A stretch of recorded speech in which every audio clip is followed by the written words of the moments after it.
Good morning students. कैसे आप सभी लोग? आशा करते हैं कि बिल्कुल अच्छे होंगे। तो चलिए आज का वीडियो शुरू करते हैं। तो आज का वीडियो देखिए, टॉपिक है अल्किल हैलाइडों के विरचन की विधियाँ। हम लोग सीख रहे थे, हम लोग इससे पहले वाले वीडियो में क्या सीख चुके थे कि अल्किल हैलाइड कैसे बनाते हैं एल्कोहलों से। लगभग 5 प्रकार की अभिक्रियाएँ हैं। एल्कोहल का इस्तेमाल करके हम 5 तरीक़ों से अल्किल हैलाइड बना सकते हैं। अल्किल हैलाइड का विरचन हम लोग कर रहे थे। अल्किल हैलाइड मतलब RX। तो 5 प्रकार से एल्कोहलों का इस्तेमाल हम 5 रूपों में करके हम अल्किल हैलाइड प्राप्त कर सकते हैं। हमने वो रिएक्शंस देखी, हमने सामान्य रिएक्शंस आपको बताई थी और वास्तविक अभिक्रियाएँ सबकी एग्जाम्पल भी देके बताए थे और सभी ने अच्छा रिस्पॉन्स दिया था। इसी तरह से रिस्पॉन्स देते रहिए, सीखते जाइए। तो अब उन्हीं अल्किल हैलाइडों को और आगे और किन यौगिकों से की सहायता से बनाया जा सकता है उसको देखते हैं। तो देखिए लिखा है हाइड्रोकार्बन से, हाइड्रोकार्बनों से हम लोग बना सकते हैं अल्किल हैलाइड। हाइड्रोकार्बन मतलब, हाइड्रोकार्बन हमको पता है ना कि 3 तरह के होते हैं। शॉर्ट में मैं लिख देता हूँ, अल्केन है ना, अल्केन होता है, और क्या होते हैं, अल्कीन होते हैं, और क्या होते हैं, अल्काइन होते हैं। ये तीनों क्या हैं? यह तीनों हाइड्रोकार्बन्स हैं। बिल्कुल अच्छे से आप जानते हैं हाइड्रोकार्बनों से। जब मैं बात करूँ हाइड्रोकार्बन्स तो ये तीनों आपके जहन में आने चाहिए कि क्या है हाइड्रोकार्बन। तो अल्केन भी हो सकता है, अल्कीन भी, अल्काइन भी। तो हम लोग हाइड्रोकार्बनों में देखेंगे बारी बारी। तो सबसे पहले हम लोग देखते हैं अल्केन से। देखिए अल्केन, ठीक है। अच्छा, अल्केन का सामान्य सूत्र देखिए मैंने लिखा है RH। अब इसको आराम से समझ लीजिएगा ताकि कोई कन्फ्यूज़न ना हो जाए। हम लिखे हैं RH। आप कहेंगे सर अल्केन को इस तरह से कैसे लिखा गया है? तो आप खुद ही देखिए, एक सिंपल सा सूत्र लीजिए। आप अल्केन में मीथेन को तो जानते होंगे, जानते ही हैं बिल्कुल। तो मीथेन का सूत्र है CH4। अगर मीथेन को हम लोग उसकी संरचना लिखें, अगर बॉन्ड दिखाकर, तो देखिए एक कार्बन होता है और 4 हाइड्रोजन जुड़े होते हैं। देखिए आप देखते जाए कि किन किन तरीक़ों से मैं किसी भी रासायनिक सूत्र को लिख सकता हूँ। उनको कभी बॉन्ड के रूप में दिखाया जा सकता है, कभी उसको संघनित रूप में दिखाया जा सकता है, कभी उनको अल्किल के रूप में। मतलब देखिए कैसे, देखिए इसी मीथेन को CH4 को ये हमने ऐसे लिख दिया, दिखा दिया। अब देखिए ये वाला हिस्सा जो है, ध्यान से देखिए, ये वाला हिस्सा CH3, तो इसको मैंने देखिए अलग से लिख दिया। बॉन्ड तो जुड़ा ही हुआ है, ये H, यानी कि इसी मीथेन को हमने ऐसे दिखा दिया। किसी को दिक्कत नहीं होनी चाहिए। देख ली कैसे लिख सकते हैं, ये आप सीखिए कि आखिर हम किसी फॉर्मूले को कैसे लिख सकते हैं। देखिए CH4 में हमने क्या कर दिया, ये वाला जो CH3 है इसको ऐसे लिख दिया ये, और उसके बगल जो ये वाला हाइड्रोजन उसको ऐसे दिखा दिया। तो कोई भी बदलाव हमने किया मगर चीज़ एक ही है। ये बदलाव तो किया, CH4 को ऐसे दिखाया, इसी CH4 को CH3H दिखा दिया। यानी कि किसी भी अल्केन में हम इस रूप में दिखा सकते हैं कि एक तरफ उसको एक हिस्सा R का दिखा दें। जैसे एक एग्जाम्पल और आपको मैं दिखा देता हूँ। जैसे मान लीजिए C2H6। C2H6 क्या है? यह इथेन है ना, इथेन। अब इसी को देखिए कैसे मैं लिख सकता हूँ। देखिए C2H5 और एक हाइड्रोजन के लिए हमने अलग कर दिया। बस यही सेम चीज़ को मैंने ऐसे लिख दिया। कोई भी गलती ये नहीं है, बिल्कुल आराम से इसको इस तरह से लिखा जा सकता है। तो जब हमें ज़रूरत पड़ी इस तरह दिखाने की, तो देखिए ये वाला जो हिस्सा अगर देखा जाए तो ये R ही तो है, ये मेथिल हो गया और उसमें H जुड़ा हुआ है। यानी कि इस तरह से मैंने दिखा दिया अल्केन को। तो देखिए अल्केन में को दिखाने का तरीका क्या होता है, R और H तरीके से दिखा सकते हैं। किसी भी अल्केन को आप इस तरह से दिखा सकते हैं, ठीक है। बॉन्ड जब जरूरत पड़ती है तो उसको हम खोल देते हैं, जब जरूरत पड़ती है उसको हम संघनित कर देते हैं। जैसे CH4 को हमने ऐसे भी दिखा दिया, इसी CH4 को हमने ऐसे भी दिखा दिया। आपके ऊपर खेलते जाइए, केमिस्ट्री से खेलिए आराम से। बस कॉन्सेप्ट अगर आपको क्लियर है तो आप खेलते जाएंगे, कोई भी दिक्कत आपको नहीं होने वाली है। आगे बढ़ते हैं। तो देखिए हाइड्रोकार्बन से हमने, हाइड्रोकार्बन में सबसे पहले हम अल्केन से सीखते हैं। तो अल्केन का सामान्य सूत्र होता है RH। उसको हम ऐसे इस तरीके से हम दर्शा सकते हैं, लिख सकते हैं, ठीक है। अब देखिए अल्केनों से हम लोग कैसे प्राप्त करेंगे अल्किल हैलाइड। तो लिखा है अल्केनों से मुक्त मूलक हैलोजनन द्वारा। ध्यान देखिएगा, हैलोजनन द्वारा। तो हैलोजनन क्या है? हैलोजन आप जानते हैं, जी हाँ आप जानते हैं, H2। H2 में क्या क्या हो सकता है, F2 हो सकता है, Cl2 हो सकता है, Br2 हो सकता है और I2 हो सकता है। ये बार बार मैं बता रहा हूँ, आपको एकदम रट जाना चाहिए, आप परिचित हो चुके होंगे। तो ये हैलोजन्स हैं और हैलोजन का किसी यौगिक के साथ जुड़ना हैलोजनन कहलाता है। फिर से सुन लीजिए, हैलोजन का किसी यौगिक के साथ जुड़ना हैलोजनन कहला सकता है। तो हम किसी के साथ भी हैलोजन को अगर जोड़ेंगे तो हैलोजनन अपने आप में से हो जाएगा। तो हम लोग यहाँ पर एल्केनों का हैलोजनन कर रहे हैं। तो ये देखिए एल्केन है, ठीक है, उस पर हम देखिए Cl2। अच्छा एक बात इसमें जान लीजिए कि 4 तरह के हैलोजन आपके सामने हैं, मगर हम ज़्यादातर जो केमिस्ट्री में यूज़ किया जाता है केमिस्ट्री में इस रिएक्शन के लिए, उसमें Cl2 और Br2 का यूज़ बहुत अच्छे से बहुत बार, और I2 का भी किया जाता है। फ्लोरीन का यूज़ बहुत ही कम किया जाता है, क्योंकि फ्लोरीन बहुत तेज़ रिएक्शन करता है, विस्फोटक भी हो जाता है, हानिकारक भी हो जाता है। इसीलिए हम लोग हैलोजनन के तौर पर सबसे ज़्यादा इस्तेमाल करते हैं Cl2 का, Br2 का और फिर I2 का। तो ये याद रखिएगा। जहाँ पे विशेष बातें होंगी हैलोजनन मतलब कि किसका किस इस्तेमाल करते हैं हम लोग, तो मैं बता दूंगा आपको। बाकी सामान्य तरीके से तो आप हैलोजन का मतलब जानते हैं, ये चारों तत्व, ये चारों होते हैं F2, Cl2, Br2, I2। तो देखिए ये सिंपल सा फॉर्मूला, ये सामान्य अभिक्रिया देख लीजिए। इस सामान्य अभिक्रिया में देखिए हो क्या रहा है, मैं समझाता हूँ। कोई भी अल्केन आप ले लीजिए, RH, कोई भी अल्केन हो सकता है। यहाँ पर हमने सामान्य रूप से कोई अल्केन का प्रदर्शन कर दिया है RH। अब उस पर हमने कंडीशन, देखिए किसी भी रिएक्शंस को कराने के लिए परिस्थितियाँ होती हैं। रिएक्शंस को कराने के लिए, जैसे ये जो चीज़ है, ये है अभिकारक जो रिएक्शन करेगा। इसके सामने कोई परिस्थिति आएगी तभी तो रिएक्शन करेगा। तो क्या रिएक्शन है कि RH के सामने Cl2 आएगा, Cl2 मतलब हैलोजन, तो हैलोजनन होने जा रहा है। एल्केन, ये अल्केन है, अल्केन का होने जा रहा है हैलोजनन। किसको हैलोजनन में हम किसका इस्तेमाल कर रहे हैं? इन चारों में से हमने Cl2 का इस्तेमाल किया है। और देखिए ब्रैकेट ऑब्लिक UV, ये UV क्या है बच्चा? तो ये है अल्ट्रा वायलेट रेज, सूर्य की पराबैंगनी किरणें हैं, उनका इस्तेमाल होता है। या थोड़ा तापमान दे दीजिए, या लिखा है या ताप, तो ये कंडीशन होगी। अल्केन के साथ आप अगर हैलोजनन कराएंगे तो यूवी की उपस्थिति में होना चाहिए, पराबैंगनी किरणें होनी चाहिए, या फिर थोड़ा सा गर्म करना पड़ेगा। इस तरह से जब ये परिस्थिति अल्केन को मिलेगी तो देखिए होगा क्या, जो अल्केन का जो ये वाला H है बच्चा, ये H ये हट जाएगा इस क्लोरीन के, Cl2 है ना, तो एक क्लोरीन इसको हटा देगा। तो ये देखिए क्लोरीन यहाँ पर आ गया, और ये वाला H एक क्लोरीन के साथ मिलकर देखिए HCl बना दे रहा है। तो कितना आसान अभिक्रिया है, देख रहे हैं। अल्केन के एक H को हैलोजनन के द्वारा हटा दिया गया है, वहाँ पर Cl बैठ गया। अच्छा मान लीजिए अगर यहाँ पे Br2 का यूज़ होता तो यहाँ पर RH की जगह RBr हो जाता।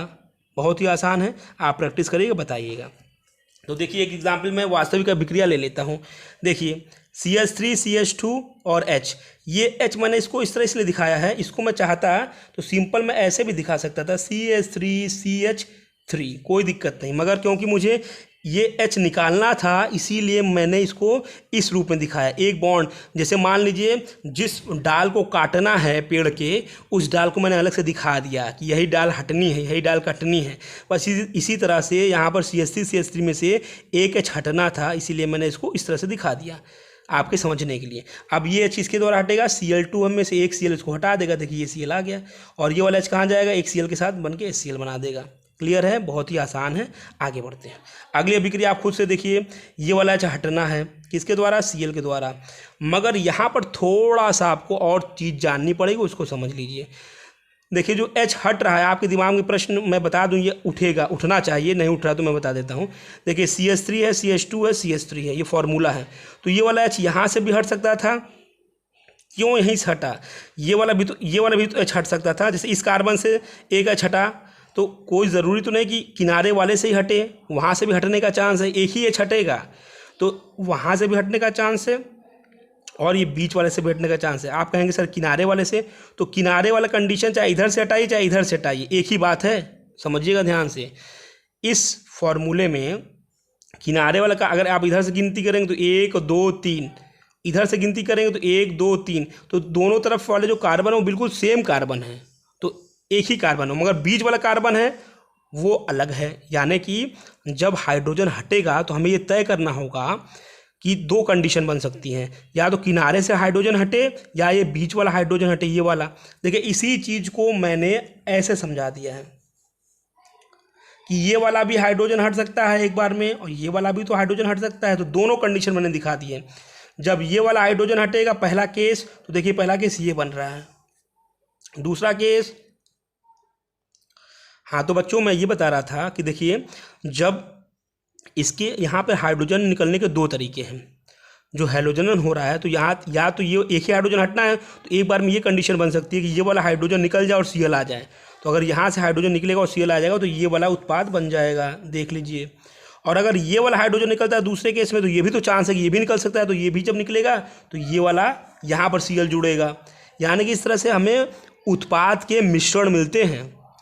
तो नोट करने वाली बात है कि जब एल्केनों का मुक्त मूलक हैलोजनन द्वारा हम लोग जब करते हैं, हैलोजनन करते हैं, तो मिश्रण बनता है। छोटे यौगिक में तो ठीक है, छोटा एल्केन है तो कोई दिक्कत नहीं है, मगर जब 3 कार्बन से ज़्यादा जब हो जाता है तो क्या मिलते हैं, मिश्रण मिलते हैं। इसलिए ये बहुत अच्छा तरीका नहीं माना जाता है, मगर क्योंकि आपके कोर्स में इसको जानते रहिए, इतना चीज़ अगर आप जानते हैं तो अच्छे से आप क्वेश्चन पेपर में बना सकते हैं। और एक चीज़ यहाँ पे देखिए समझ में आ रही होगी, मुक्त मूलक। तो मुक्त मूलक क्या है, 3 प्रकार की प्रजाति हैं, 11th में हम लोग चर्चा किए थे। जब बॉन्ड टूटता है तो या तो 3 तरह की प्रजाति बन सकती है, या तो जैसे मान लीजिए 2 ए और बी के बीच में बॉन्ड है, ये बॉन्ड टूटेगा तो या तो एक इलेक्ट्रॉन इसके पास जाएगा, देखिए एक बॉन्ड में कितने इलेक्ट्रॉन होते हैं, तो जब बराबर बराबर इलेक्ट्रॉन जाता है, इस परमाणु के पास जाएगा, इस परमाणु के पास जाएगा, तो ये तब बनेगा मुक्त मूलक। जब विदलन बॉन्ड जब टूटता है तो इलेक्ट्रॉनों का जब बंटवारा होगा, तो अगर बराबर बराबर जाता है, जैसे एक बॉन्ड टूटा 2 इलेक्ट्रॉन निकले, तो एक इलेक्ट्रॉन एक परमाणु के पास, एक इलेक्ट्रॉन दूसरे परमाणु के पास, तो ये जो बनेंगे इसी को हम लोग बोलते हैं मूलक, मुक्त मूलक। और अगर दोनों एक तरफ एक के पास चले गए, दोनों इलेक्ट्रॉन जो टूटे एक के पास चले गए, तो बनेगा जो जिसके पास जाएगा इलेक्ट्रॉन, मान लीजिए ए के पास दोनों इलेक्ट्रॉन चला गया, ठीक है, ए के पास दोनों इलेक्ट्रॉन चला गया, तो ये हो जाएगा माइनस, तो इसको बोलेंगे कार्बोएनायन। कार्बोएनायन, तो कार्बोएनायन ए माइनस, और जब जिसके पास एक भी इलेक्ट्रॉन नहीं गए उसको ऊपर आएगा बी प्लस। तो ये मैंने आपको बताया था, इसको फिर एक अलग से वीडियो में मैं थोड़ा और डिटेल में कभी समझा दूंगा। अभी फ़िलहाल आप इसको समझिए कि एल्केनों के हैलोजनन द्वारा क्या रिएक्शन होती है और क्या बनता है। तो एल्केनों के हैलोजनन द्वारा हम अल्किल हैलाइड प्राप्त कर सकते हैं, लेकिन एल्केनों के हैलोजनन द्वारा जो एल्किल हैलाइड प्राप्त होते हैं वो एल्किल हैलाइडों का मिश्रण होता है, वह थोड़ा सा उनका उत्पाद मिश्रण क्योंकि है तो उनको निकालना अलग अलग कठिन होता है, तो इसलिए बहुत अच्छा उत्पाद ये नहीं माना जाता है, बहुत अच्छा तरीका ये नहीं माना जाता है। फिलहाल हम ये पढ़ चुके हैं। अब हाइड्रोकार्बन में अल्केन का काम हमने कंप्लीट कर दिया। अब अल्कीनों की बात करते हैं। तो अल्कीनों से कैसे बनता है अल्किल हैलाइड, देखिए हाइड्रोजन हैलाइडों के संयोजन या योगज द्वारा।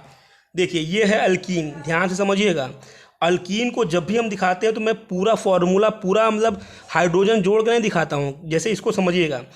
अल्कीन कभी भी दिखाएंगे तो आप डबल बॉन्ड अगर आप दिखा दिए और ऐसे बॉन्ड दिखा दिए ऐसे करके, तो कोई भी दिक्कत नहीं, वो माना जाएगा कंप्लीट, क्योंकि ये तो हाइड्रोजन है ही, ये हम चाहे दिखाएं चाहे ना दिखाएं, ये हाइड्रोजन अपने आप में, इसलिए मैंने केवल ये ढांचा दिखाया है कार्बन का। क्या दिखाना जरूरी होता है समझने के लिए, कार्बन कार्बन के बीच में जो डबल बॉन्ड है वो, और ये जो बॉन्ड लगा दिया ये, या जरूरी नहीं कि यहाँ पे हाइड्रोजन लगाए तभी आप कहें कि, मगर आप जब प्रैक्टिस करेंगे तो हाइड्रोजन लगाएंगे, मैंने समझाने के लिए कर दिया है, ठीक है। तो ये हो गया अल्कीन, ये है अल्कीन, और ये है हाइड्रोजन हैलाइड। एक्स कहीं भी आएगा तो हैलाइड उसको तो बोलते हैं, आप जानते हैं हैलाइड के बारे में। तो ये हाइड्रोजन, ये हैलाइड। एग्जाम्पल क्या हो सकता है, HCl हो सकता है, H की जगह ये Cl, X की जगह Cl, HBr हो सकता है, HI हो सकता है, समझ रहे बात को। HF क्यों हम नहीं यूज़ करते हैं, क्योंकि रिएक्शन थोड़ा एक्सप्लोजिव होती है, विस्फोटक हो सकती है, तेज होती है, इसलिए कोशिश करते हैं कि हम लोग इसका इस्तेमाल, इन तीनों का इस्तेमाल करते हैं, ठीक है। होगा क्या, अब देखिए अल्कीन में जो डबल बॉन्ड वाला ये कार्बन है, कार्बन कार्बन के बीच में डबल बॉन्ड होता है, देखिए ध्यान से, कार्बन कार्बन के बीच में क्या होता है, डबल बॉन्ड होता है। तो कार्बन कार्बन के बीच में जो डबल बॉन्ड होता है, उस कार्बन पर कोई भी आके परमाणु जुड़ सकता है। ये डबल बॉन्ड कहीं भी होगा तो वहाँ पर कोई परमाणु आएगा जुड़ने के लिए। तो देखिए HX में या HBr एग्जाम्पल लेते हैं HBr का, तो H प्लस के रूप में रहता है, और Cl अगर बात करें तो माइनस के रूप में रहेगा। अगर Br होता है तो Br माइनस के रूप में रहता है। तो उसमें से एक हिस्सा जो है ये H प्लस वाला एक कार्बन पर जुड़ जाएगा और Cl वाला दूसरे कार्बन पर जुड़ जाएगा, बस यही करना है। देखिए मैंने एक H प्लस यहाँ जोड़ दिया और Cl माइनस ये जोड़ दिया, और ये क्या बन गया, ये अल्किल हैलाइड ही तो है। तो अल्किल हैलाइड इस तरह से बन जाता है, बहुत ही आसान है। डबल बॉन्ड है तो डबल बॉन्ड वाले जो 2 कार्बन है ना, डबल बॉन्ड किसी कार्बन के 2 कार्बन के बीच में ही होगा, तो डबल बॉन्ड 2 कार्बन के बीच में, तो उन दोनों कार्बन पे बारी बारी एक एक चीज़ आपको जोड़ना है। अगर HCl है तो एक पे H जोड़िएगा, एक पे Cl जोड़िएगा। तो अब क्वेश्चन है सर कौन वाले पे, इस वाले कार्बन पे H जोड़ें कि इस वाले कार्बन पे H जोड़ें, तो ये आपको समझना पड़ेगा। देखिए मैं समझाता हूँ। जब डबल बॉन्ड कार्बन के ये डबल बॉन्ड है और कार्बन है, ठीक है, सामने वाला HCl है मान लीजिए, तो ये कहाँ जुड़े? इस केस में देखिए अगर यहाँ पर H लगा हुआ है तो इसको बीच से आप कल्पना करिए कि हमने काट दिया, और जब आप काट दिए तो ये वाला कार्बन और ये वाला कार्बन बिल्कुल बराबर है। क्यों? क्योंकि इस कार्बन पे हाइड्रोजन लगा हुआ है 2, इस कार्बन पे हाइड्रोजन लगा है 2। यानी कि ऐसे अल्कीन जिनको डबल बॉन्ड से काल्पनिक रेखा द्वारा आप काट दीजिए और बराबर हिस्सों में कट जाते हैं तो उसको बोलते हैं सममित अल्कीन। सुन लीजिए अच्छे से, मैं बता चुका हूँ 11th में, सममित अल्कीन। और अगर मान लीजिए जब काटेंगे, मान लीजिए यहाँ पे CH3 लगा रहता है, ये अब काटिए तो ये वाले कार्बन में तो 2 हाइड्रोजन लगा हुआ, मगर इस वाले कार्बन में 2 हाइड्रोजन नहीं लगा है, एक हाइड्रोजन लगा हुआ और एक CH3 लगा हुआ। यानी कि ये वाला कार्बन और ये वाला कार्बन बराबर नहीं है, तो ऐसे अल्कीन को बोलते हैं असम्मित अल्कीन। क्या बोलते हैं? असम्मित अल्कीन। तो असम्मित अल्कीन आपको पहचानना बहुत आसानी से आ गया। जब डबल बॉन्ड काट के को बीचों बीच काटेंगे काल्पनिक रेखा से, तो जब दोनों कार्बन बराबर होंगे, इस केस में बराबर हैं, देख लीजिए ना, इस केस में बराबर हैं। काटिए, देखिए ये वाला कार्बन बिल्कुल बराबर है। कैसे बराबर है? क्योंकि इस कार्बन में भी 2 हाइड्रोजन है, इस कार्बन पे भी 2 हाइड्रोजन है।